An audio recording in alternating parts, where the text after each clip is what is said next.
The station floated in the dark, like a metal seed caught between two dying stars and one world that no living thing should ever touch. They called it Tethys 9, and it was home to over 4,000 scientists and workers and diplomats from 37 different species, and every single one of them was afraid of something locked deep inside the station walls. Sergeant Erin Voss was not one of the afraid ones. She was the only human on the station, and she had asked for this job because the recruiter told her it was quiet and boring and far from anything interesting. And after 11 years in the Colonial Marines, that sounded like paradise to her. She was wrong about the boring part, but she did not know that yet Erin walked the corridors of Tethys 9 every morning at 0600 station. Time and the aliens moved out of her way like water parting around a stone, and she pretended not to notice, because noticing would mean she had to care, and caring was exhausting. The Marethki stepped sideways on their long insect legs when she passed, and the little Dranari pressed themselves flat against the walls with their 6 tiny hands covering their faces, and even the Falundi, who were tall and proud and covered in beautiful feathers, would stop talking when she entered a room. She was not cruel to any of them, and she did not try to scare them, and she always said good morning in whatever language she had managed to learn, but it did not matter. She was human, and humans made them nervous. It was the eating that bothered them most at first, because Erin ate meat and she cooked it in the shared kitchen, and the smell traveled through the ventilation system like a ghost that would not leave. And one time, a Dranari named Pesk walked in while she was eating a steak, and he stood in the doorway and stared at her like she was performing surgery on a living thing. He looked up and said, "Hey, Pesk wants some," and he made a sound like a small engine dying and left the room. They became friends. After that, which surprised both of them, was the station communications officer, and he was small and covered in short brown fur, and he had 6 legs, and 2 of them he used as arms, and he was afraid of almost everything in the universe. But he was also funny and kind, and he laughed at things Erin said even when she was not trying to be funny. Was the one who first told her about the thing in the basement. Not the actual basement, because stations do not have basements, but the deepest part of the containment wing, where the lights were always a little too bright and the walls were a little too thick, and there were 7 layers of glass between you and what lived inside specimen 0 Theta Varkethrin. Went to see it on her 3rd week because she was curious, and because her security clearance allowed it, and because she had read the file and she wanted to see if the file was telling the truth. The file said the Varketh was 9 meters long from skull to tail, and that it had 6 limbs, and that its body was covered in a living armor that could stop ballistic rounds, and that it hunted using thermal sensors along its skull that could detect a warm body through solid rock, and that its venom could dissolve neural tissue in under 40 seconds. The file classified it as Omega Kill Tier, which meant that no known species in the Galactic Union could survive contact with it alone.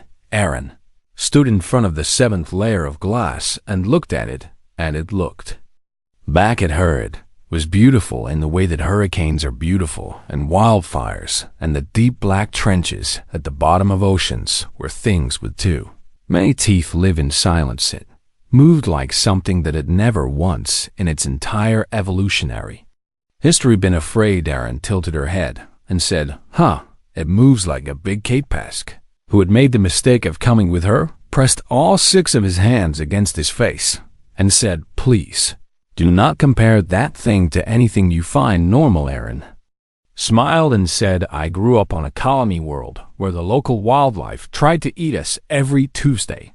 Pesk, everything dangerous looks normal to me after a while." Pesk did not find this comforting. Director Sovan Keth ran the Apex Fauna Division, and he was a Marethki, which meant he was tall and thin and looked like a praying mantis made of green glass, and he was one of the smartest people Erin had ever met, and also one of the most afraid. He had studied the Varketh for 11 months, and in that time, the creature had killed 2 robotic handlers and cracked the inner containment.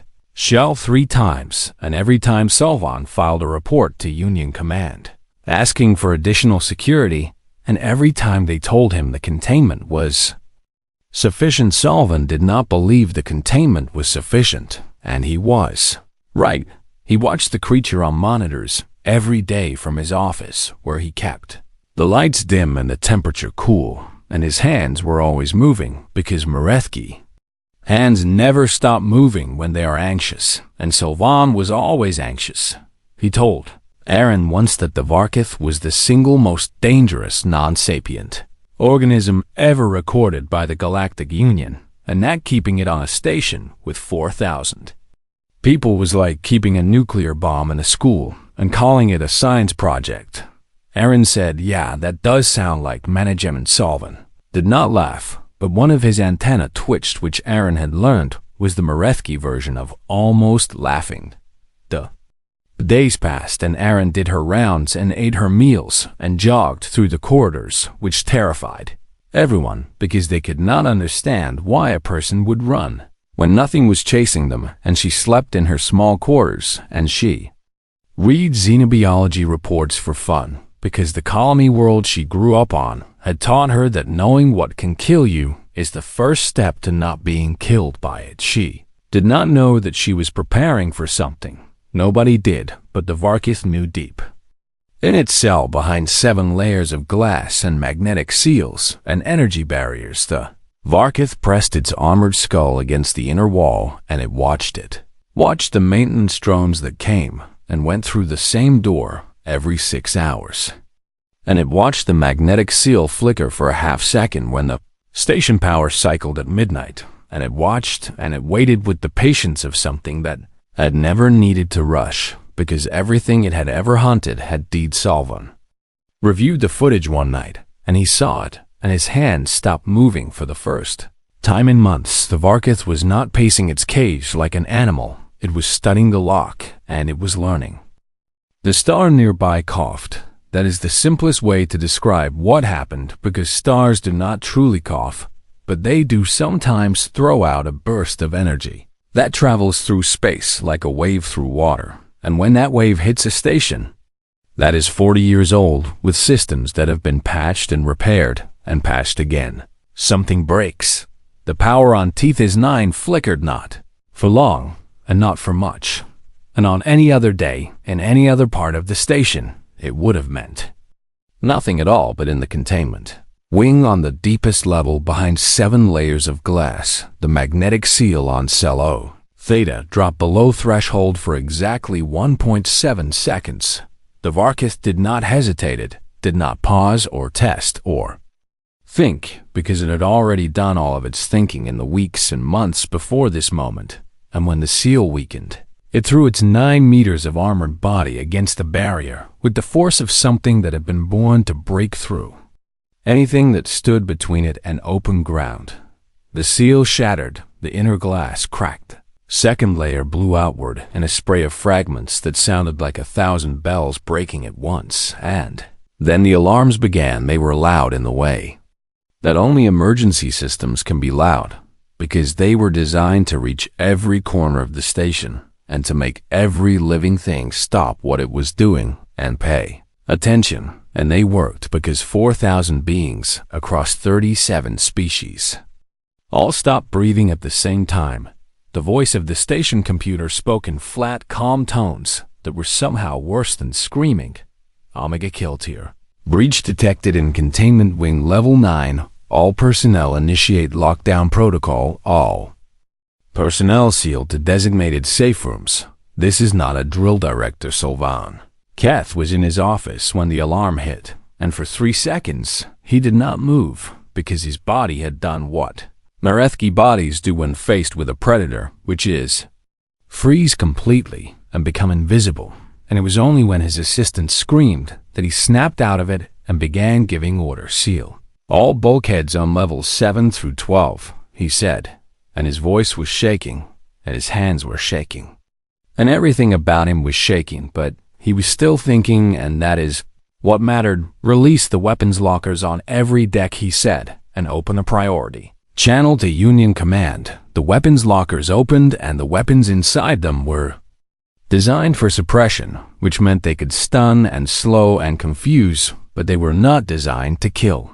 Something like the Varkith, because nothing the station had was designed to kill something. Like the Varkith, because the whole point of the containment was that nothing would ever need to Zolvan contacted Union Command, and the response came back in under a minute, and it was the worst thing he had ever heard. A military cruiser was 9 hours away. 9 hours the Varkith would reach the populated decks in under 20 minutes. Zolvan closed his eyes and his antenna flattened against his skull, which is what Merefki do when they are accepting death. And then he opened a station-wide channel and said in a voice that he forced to be steady, "All personnel remain in sealed rooms. Do not open your doors for any reason. Help is coming." Did not say when, because he could not bring himself to say 9 hours to 4,000 people, who might not have 20 minutes in corridor 7C on Deck 6, a team of Drenari engineers had been repairing a ventilation panel when the alarm sounded, and the nearest safe room was 200 meters away, and they did not make it before the bulkheads came down and sealed them in there. Were 6 of them, and one of them was Pespas pressed himself against the wall, and his 6 hands were trembling, and his fur was standing up in every direction, and he could hear something moving in the corridors beyond the sealed doors, and it was not moving like a machine, and it was not moving like a person. It was moving like hunger given a body. He opened his communicator and sent a message, and his voice was so small and so afraid that the words barely made it through the static. This is Communications Officer Pesk. We are trapped in Corridor 7C Deck 6. There are 6 of us, and we cannot reach a safe room, and I think it is coming this way. Please, if anyone can hear this, please help us, please. The message went to every open channel. On the station, 4,000 people heard it. Only one responded. Erin Voss was in the gymnasium on Deck 3 when the alarms began, and she was in the middle of a pull-up, and she held herself there with her arms locked and her feet off the ground.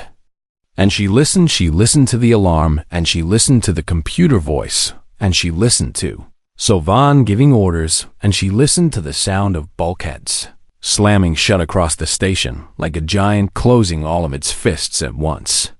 And she listened to the panic on the open channels, where dozens of voices were crying and praying and begging in languages she did not fully understand. And then she heard Pesk drop from the bar and landed on her feet, and she stood very still for 12 seconds, and in those 12 seconds something happened inside her that was older than language and older than civilization and older than the first human who ever picked up a sharp rock and decided that the thing with teeth was not going to win today. She was not angry, she was not scared, she was something else.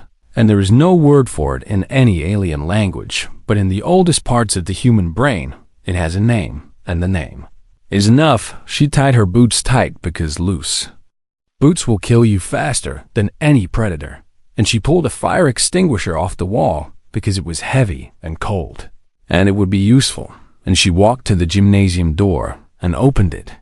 The corridor outside was empty and red with alarm light, and the air tasted like metal and fierce. She started walking, not running, walking toward the containment. Wing Zolvan saw her on the security cameras, and for a moment, he thought there had been an error, because no living thing on this station should be moving toward the breach, and he opened a channel to her, and his voice cracked when he spoke. Sergeant Voss, what are you doing? Return to a safe room immediately. That is a direct order. Erin did not stop walking.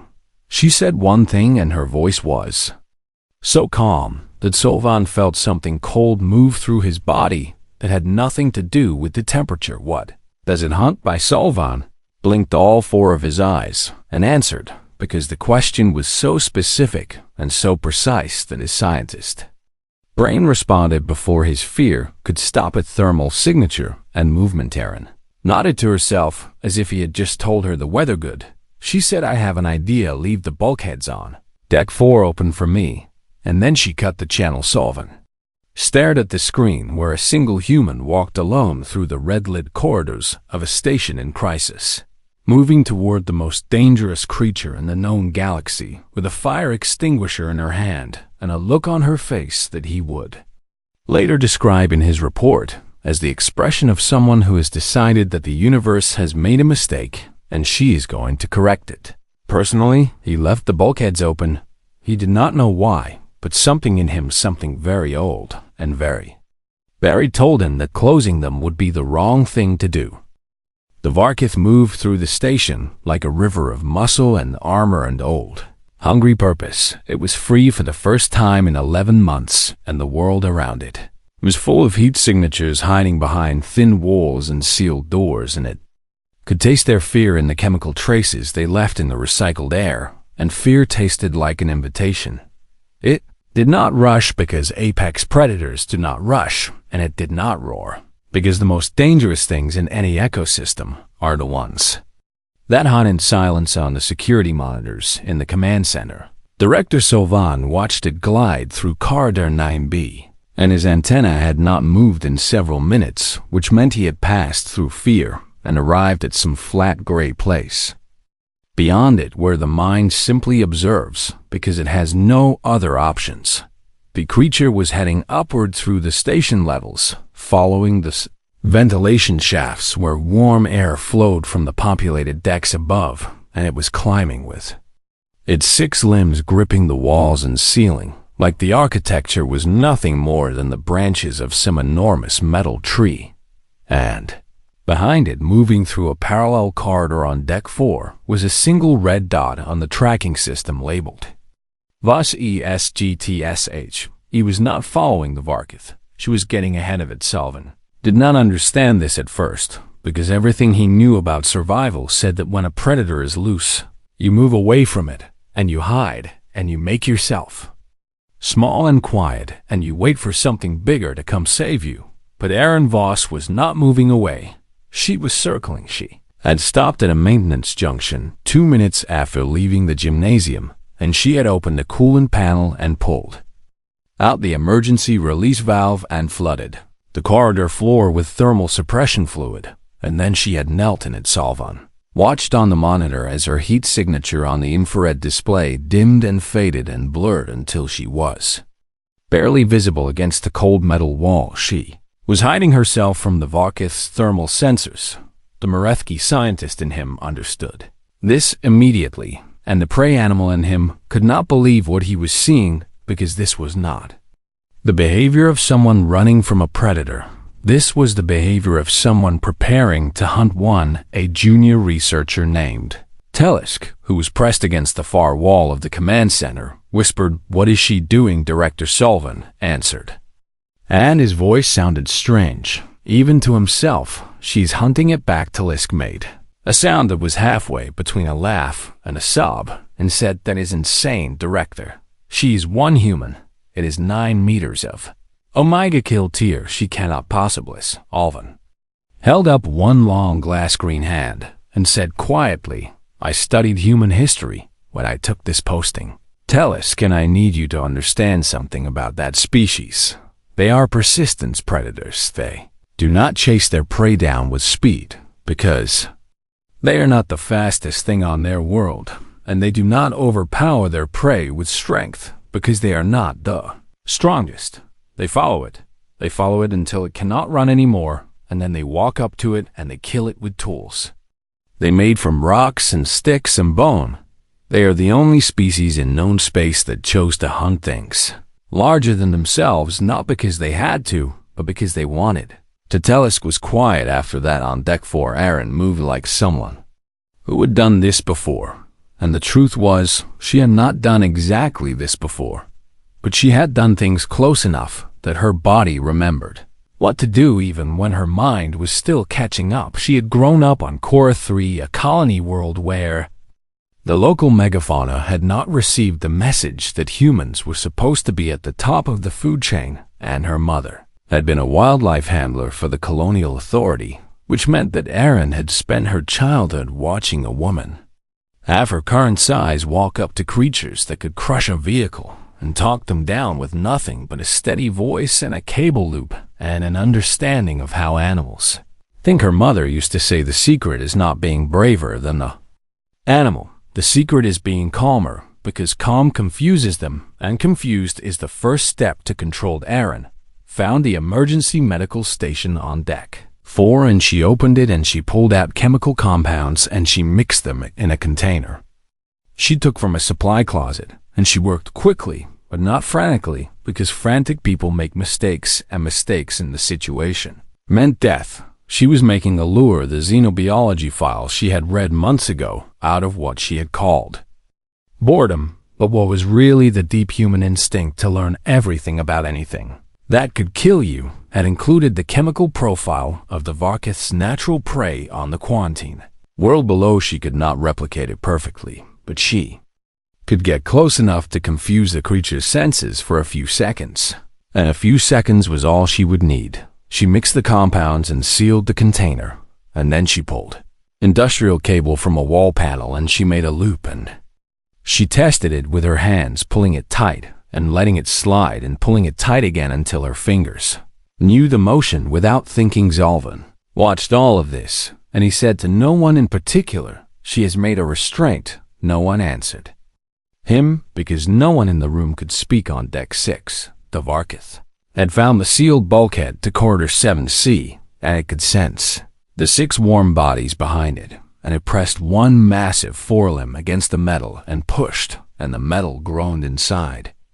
The corridor Pesk and his 5 colleagues heard the sound, and it was the worst sound any of them had ever heard, because it was the sound of something that was not in a hurry, and did not need to be, because it knew that nothing on the other side could stop it. The bulkhead bent inward by 3 centimeters, and then 5, and then the Varkith pulled back one limb and struck it, and the impact rang through the corridor like a bell made of nightmare. Espas closed his eyes, and he thought about his family on the Drenari homeworld, and he thought about how he would never see them again, and he thought about Erin and her stupid steak, and her stupid jogging, and her stupid calm smile, and he hoped she was safe in a safe room somewhere far from this. The bulkhead cracked. The Varkith pushed its skull through the gap, and its thermal sensors swept the corridor and found 6 small, warm, terrified bodies pressed against the far wall, and it opened its mouth, and the Drenari could see the rows of teeth that went back and back and back into a darkness that seemed to have no end. And then from the other end of the corridor, there was a sound, a whistle, short and sharp and clear, and so completely out of place in this moment of horror that everything stopped for one heartbeat. The Varkith turned its massive head. Erin Voss stood at the far end of corridor 7C, and she was covered in dried coolant, and she was holding a cable loop in one hand and a container of chemical bait in the other. And she was looking at the most dangerous creature in the known galaxy, with an expression that was not fear and was not courage, but was something much older and much more terrifying than either. It was recognition. One predator looking at another. She whistled again and said, "Hey, big guy." The Varkith turned away from the 6 Drenari and faced her, and it was the first time in its life that something had not run from it. It did not know what to do with that, and Erin was counting on exactly that confusion. In the command center, Sylvan leaned forward, and his hands were moving again, not from anxiety, but from something else entirely, and he realized with a feeling that he would carry for the rest of his life that he was not watching a rescue. He was watching a human do what humans have always done: walk toward the thing with teeth and say no. The Varkith charged 9 meters of armored killing machine, launched itself down the corridor at a speed that would have frozen any other creature in the galaxy in place, because evolution had taught every living thing the same lesson, which was that when something that big moves that fast, you do not fight and you do not think, and you simply die. Erin did not freeze. She threw the container of chemical bait past the Varkith and to the left, and it sailed through the air and hit the far wall and burst open, and the smell that exploded from it was the smell of the Varkith's natural prey, the thing it had hunted for millions of years on the death world below, and the creature's head snapped toward it, because instinct is older than thought, and hunger is older than strategy. That half second was all Erin needed. She moved to the right, and pressed herself flat against the wall as the Varkith's momentum carried it past her, and the displaced air hit her like a warm fist that smelled of ozone and something ancient and wrong, and she felt the heat of its body pass within arm's reach, and she did not flinch. Behind her in the corridor, Pesk and the 5 other Dronari watched this happen, and not one of them made a sound, because what they were seeing was so far beyond their understanding of what a single person could do that their brains had simply stopped processing and started recording. The Varkith hit the far wall and turned, and it was fast, and it was angry now because the prey smell was a trick, and the thing that had made the smell was still standing and still not running, and this violated every rule the creature had ever known. It charged again. Erin ran not away from it, but sideways through a maintenance door into the next corridor, and the Varkith followed, and the sound of its body crashing through the doorframe was like a small explosion, and Erin kept moving because stopping meant dying, and she had decided some time in the last 5 minutes that she was not going to die today. She was using the station against it. Corridors of Tethys 9 were built for beings between 1 and 3 meters tall, and the Varkith was 9 meters of bulk, trying to move through spaces that were not designed for it, and every corner it turned, it lost a fraction of a second, and every doorway it pushed through it had to slow down, and those fractions added up, and Erin was counting every single one of them. She was not faster than the Varkith in open space, and she knew this, but in these narrow metal hallways with their sharp corners and low ceilings and sealed doors, she could stay ahead of it because humans are not the fastest runners in any ecosystem, but they are the best at changing direction and reading terrain and making decisions while moving, and they can do this for hours because the human body was built not for sprinting, but for the long hunts. She led it through 3 corridors and down 2 levels, and she could hear it behind her. The sound of claws on metal and heavy breathing and the low vibration of something massive moving at speed, and she was breathing hard, but she was thinking clearly because adrenaline does strange things to humans. It shuts down the parts of the brain that feel pain and fear, and it sharpens the parts that calculate distance and timing and threat. She was heading for Cargo Bay 7. She had chosen it 3 minutes ago, while she was still mixing the bait, because it was the largest open space on this level, and because she remembered something from the station technical manual she had read during a sleepless night 2 months ago. The gravity plating in the cargo bays was independently adjustable. She reached the cargo bay door and slammed her hand on the access panel, and the door opened, and she ran inside, and the space was wide and tall and full of storage containers stacked in rows. As she turned and faced the door, the Varkith came through it like a nightmare made solid. It filled the doorway, and then it was inside, and the cargo bay was the first space big enough for it to move freely, and it spread its 6 limbs wide, and its thermal sensors locked onto Erin's body heat, and it lowered its head, and the sound it made was not a roar, but something worse, which was a sound of certainty. Erin hit the gravity control panel on the wall.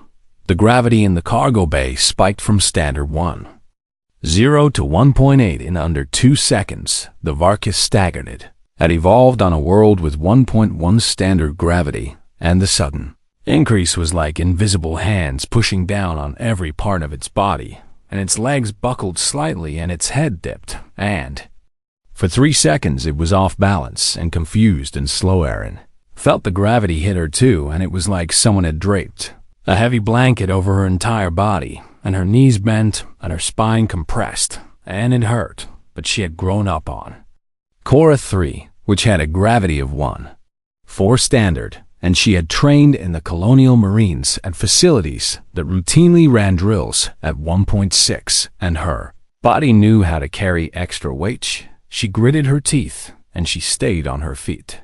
The Varkith was trying to recover, and it was recovering fast because it was strong and it was adaptive, and 3 seconds was all she was going to get. She ran at it, not away from it. In the command center, 4,000 beings watched on whatever screens they could access as a single human woman sprinted toward a 9-meter apex.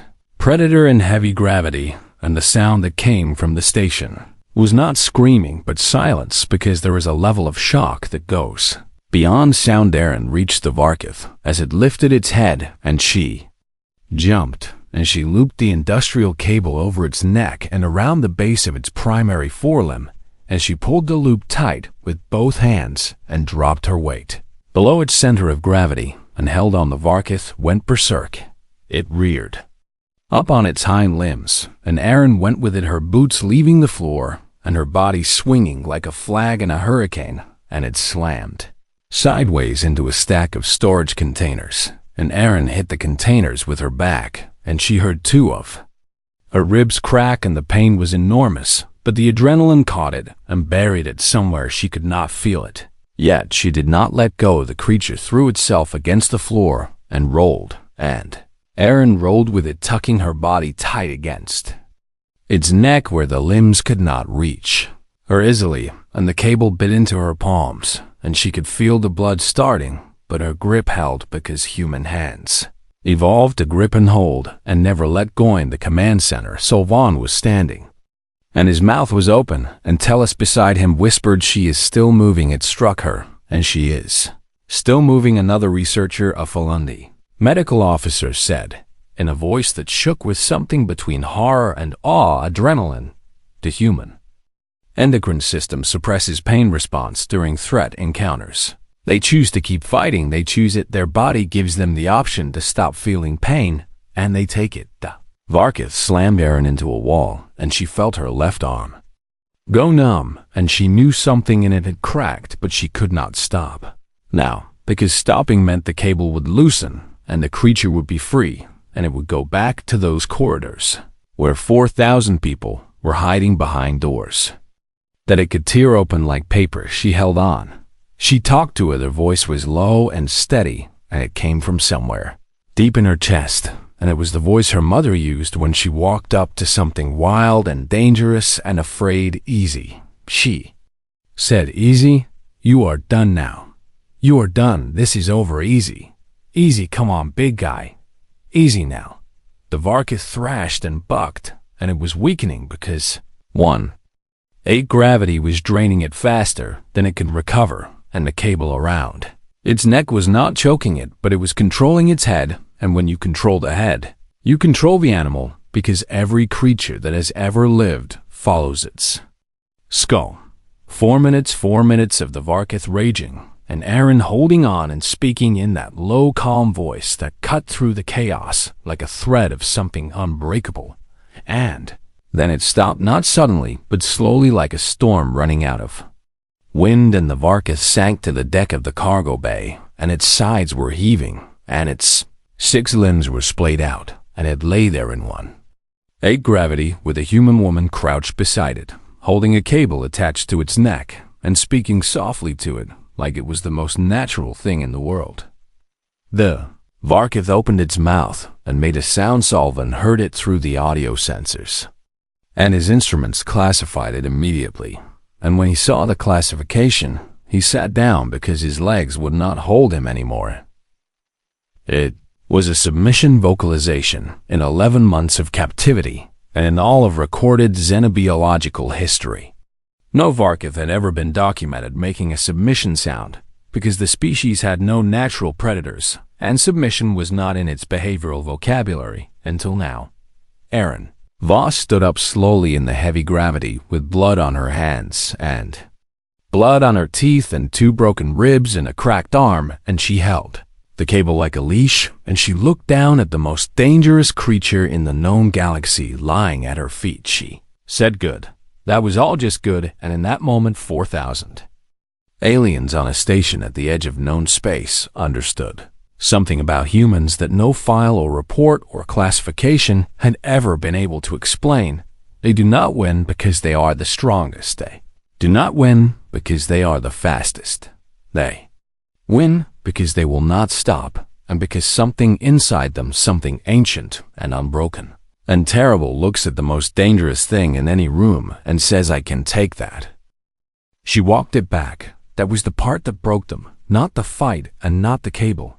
and not the 4 minutes of holding on while a 9-meter apex predator tried to destroy her, but what came after, because what came after was worse in a way that none of them had the language to describe. Erin Voss dialed the gravity back down to standard, and she stood there for a moment with the cable in her right hand because her left arm was not working properly, and she took 1 breath, and then 2, and then she pulled gently on the cable and said, "Come on," and the Varkis stood up and it followed her. She walked it through 3 corridors back toward the containment wing, and the security cameras recorded every second of it, and every being on the station who could access a screen watched in silence as a human woman, limping and bleeding and broken, walked a creature classified as the most dangerous non-sapient organism in the galaxy back to its cell, like she was walking a dog that had gotten out of the yard. She talked to it the whole way. Nobody could hear exactly what she said because she kept her voice low, but the audio enhancement later picked up fragments, and they were ordinary and strange, and somehow the most terrifying thing about the entire event. "Come on, keep moving, you are all right." "Yeah, I know you're tired, me too. Almost there, big guy, almost there. Good, good, keep going."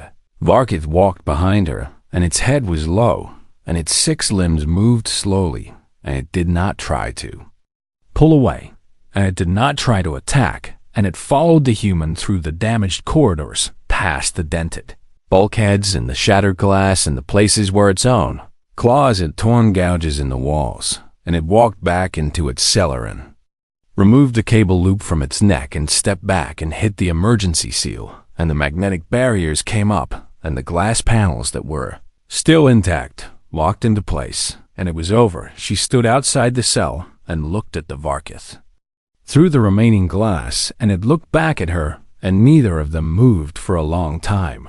Then Erin said, "Stay," and she turned and walked to the nearest wall and sat down with her back against it, and she closed her eyes, and the adrenaline that had been keeping her alive for the last 30 minutes finally let go, and the pain arrived all at once, like a wave that had been waiting politely at the edge of her consciousness for permission to enter.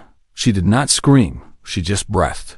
The medical team found her there 11 minutes later, and the Felundi doctor, whose name was Kale, knelt beside her and ran a scanner over her body and said 2 broken ribs, a hairline fracture in the left ulna, severe contusions across the back and shoulders, mild concussion, moderate blood loss from lacerations on both palms. Erin opened one eye and said, "Is lunch still being served?" Kale stared at her for a long time and then quietly opened her medical file and typed a note that would later become one of the most referenced documents in xenobiological medicine: human pain tolerance confirmed anomalous by galactic standards. Patient sustained injuries equivalent to a moderate vehicle collision, and primary concern upon regaining awareness was meal availability. Further study recommended. They took her to the med bay, and they patched her ribs and set her arm and cleaned the cuts on her hands,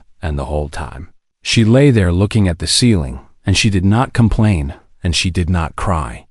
And she asked Kale twice if Pesk was okay. Pesk was okay. He came to see her 3 hours later, and he stood in the doorway of the med bay, and his fur was still standing in every direction, and his 6 hands were clasped together, and he looked at her, lying there wrapped in bandages with her arm in a stabilizer and her face bruised and swollen, and he opened his mouth, and nothing came out. Erin looked at him and said, "Hey." Pesk made the small engine dying sound again, and then he walked to her bedside, and he stood there, and his whole body was trembling, and he said, "You came for us." Erin said, Pesk said, "We thought we were going to die, and you came for us." Erin looked at him, and her expression softened, and she said, "I was the closest thing to a predator on this station."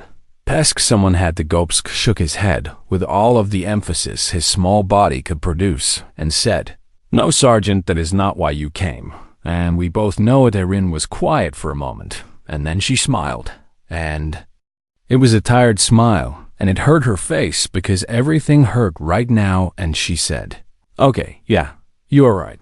I came because you are my friend, and because I could hear you on the comm, and because I was not going to sit in a safe room and listen to you. Depask reached out one small six-fingered hand and placed it on top of her bandaged one, and he did not say anything else. Because some things do not need words, Director Sylvan visited her that evening. He came alone, and he stood at the foot of her bed, and his hands were moving in slow circles, which Erin had learned was the Merethki expression of deep thought, and he looked at her with his four compound eyes, and he did not speak for a full minute. Then he said, "Sergeant, how did you know you could do it?" Erin said, "I did not." Sylvan tilted his head and said, "You did not know you could survive?" Erin said, "No, sir. I did not know I could survive. I just knew that if I did not try, then 6 people were going to die for certain, and that math is pretty simple." Sylvan was quiet again, and then he asked the question that had been building in him for hours, the question that he would spend the rest of his career thinking about. "Sergeant," he said, "what are humans?" And Erin looked at him, and she was tired and broken and in pain. And she had almost died, and she knew she had almost died, and she said the truest thing she had ever said in a life. "Persistence predator, sir. We did not stop. The Union military cruiser arrived 9 hours after the breach, and the soldiers who came aboard were a mixed species tactical unit, and they were armed for war, and they were prepared for the worst. And what they found was a station that was quiet and intact, with one creature secured in its cell, and one human asleep in the medbay."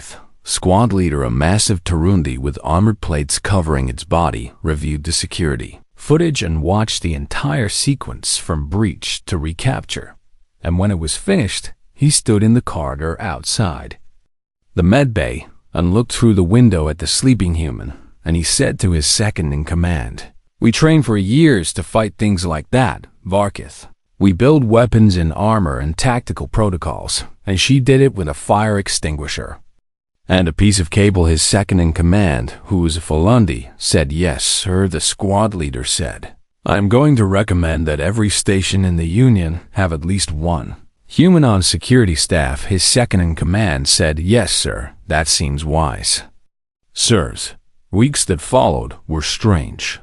The station returned to its routines, and the damage was repaired, and the Varkith's containment was upgraded with triple redundancy systems, and life went back to normal, except that it did not, because something had changed in the way that 4,000 beings looked at the one human who walked among them. It was not fear exactly. It was something more complicated than fear. It was the realization that they had been living alongside something that they did not fully understand, and that the classification systems and the species profiles and the threat assessments had all been missing something fundamental about what a human actually is. Erin went back to her rounds, and she ate her meals in the shared kitchen, and she jogged through the corridors, and she said good morning in whatever language she could manage, and the aliens still moved out of her way. But now when they looked at her, there was something new in their eyes. It was respect. And underneath the respect, very quiet and very deep, there was gratitude. Van submitted his report to the Galactic Union 2 weeks after the incident, and it was 40 pages long and filled with data and analysis and sensor readings. But the part that mattered was the last paragraph, and it was the part that would be quoted in textbooks and briefings and diplomatic meetings for the next 100 years. The human did not kill the specimen. She did not need to. She assessed its behavior, identified its weaknesses, and imposed her will upon it through endurance and intelligence and an apparent psychological tolerance for mortal danger that I can only describe as calm. I have studied 1,000 apex predators across 200 worlds and have never seen a prey species domesticate a predator in real time. I am formally amending my classification recommendation. Humans should not be listed as a prey species, and they should not be listed as a predator species. They should be classified as an adaptive apex authority, a species that does not occupy a fixed place in any food chain, but instead decides where it stands. The Varkith is the most dangerous non-sapient organism in our records, and the human led it back to its cage by the collar. I do not know what to do with this information. except to be profoundly grateful that they are allies. And on a quiet evening 3 weeks after the breach, Erin Voss walked her rounds through the lower levels of the station, and she passed by the containment wing, and she stopped in front of the reinforced viewing glass of cell 0 Theta. Varkith was lying in the center of its cell, and when it heard her footsteps, it lifted its massive armored head and turned toward her. And it moved to the glass and pressed its skull against it right where she was standing. Erin looked at it. 9 meters of apex predator. Most dangerous thing in the known galaxy. She raised her hand and placed her palm flat against the glass right where its head rested on the other side. "Hey, big guy," she said, "behave." The Varkith closed its eyes and let out a low rumbling sound that the station sensors would later classify as a new vocalization, one that had never been recorded before in any Varkith specimen. Sullivan would spend months analyzing it and running it through every behavioral database in the Union, and he would eventually publish a paper about it that would be read by every xenobiologist in known space. The vocalization had no exact translation, but the closest equivalent in human language was a word that no one on the station, except Erin, would have understood, because it was a word that only comes from something wild that has met something wilder and chosen to be still. The word was trust, and the Varkith behaved not because it was broken, and not because it was afraid, and not because the glass and the seals and the barriers forced it to, but because a human had walked into the dark and put her hand on a monster and said enough. And the monster had listened, because that is what humans do. They walk toward the thing with teeth, and the thing with teeth learns to sit.